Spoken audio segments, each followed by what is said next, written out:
മൂന്നാറിലെ double decker bus ഉപജീവനം ഇല്ലാതാക്കുമെന്ന് ആരോപിച്ചാണ് ഉദ്ഘാടനത്തിനെത്തിയ ഗതാഗത വകുപ്പ് മന്ത്രി കെ ബി ഗണേഷ് കുമാറിന് നേരെ കരിങ്കൊടിയുമായി ടാക്സി ഡ്രൈവർമാർ പ്രതിഷേധിച്ചത്.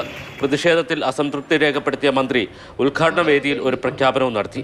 മൂന്നാറിലെ ടാക്സികളെല്ലാം നിയമപരമായിട്ടാണോ സർവീസ് നടത്തുന്നതെന്ന് പരിശോധിക്കുമെന്നായിരുന്നു അത്. ഞാനിവിടെ വന്ന് ചോദിച്ചപ്പോൾ എന്നോട് പറഞ്ഞു, ഇവിടെ ഭയങ്കര ചൂഷണം നടക്കുകയാണ്.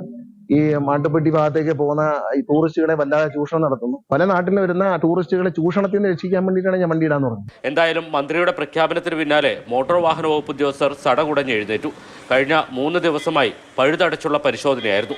ഈ പരിശോധനയിൽ കണ്ടെത്തിയ നിയമലംഘനങ്ങൾ പക്ഷേ ആശങ്കപ്പെടുത്തുന്നതാണ്. നികുതി അടയ്ക്കാതെയും ഇൻഷുറൻസ് ഇല്ലാതെയും നിരവധി വാഹനങ്ങളാണ് വിനോദസഞ്ചാരികളുമായി സർവീസ് നടത്തിയിരുന്നത്. പരിശോധിച്ച വാഹനങ്ങളിൽ 40 എണ്ണത്തിന് ഇൻഷുറൻസ് ഉണ്ടായിരുന്നില്ല. ടാക്സ് അടയ്ക്കാത്തവയുടെ എണ്ണം 37. 17 ഫിറ്റ്നസ് ഇല്ലാത്ത വാഹനങ്ങളും പിടികൂടി.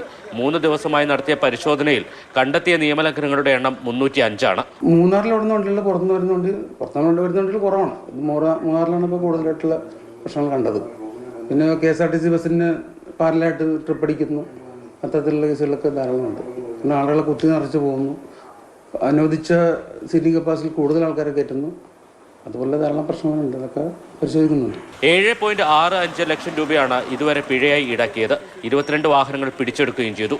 ഇതുവരെ മോട്ടോർ വാഹന വകുപ്പ് ഉദ്യോഗസ്ഥർ കാട്ടിയ അനാസ്ഥയാണ് മൂന്നാറിലെ നിയമലംഘനങ്ങൾ വർദ്ധിക്കാനുള്ള കാരണമെന്ന് നിസ്സംശയം പറയാം.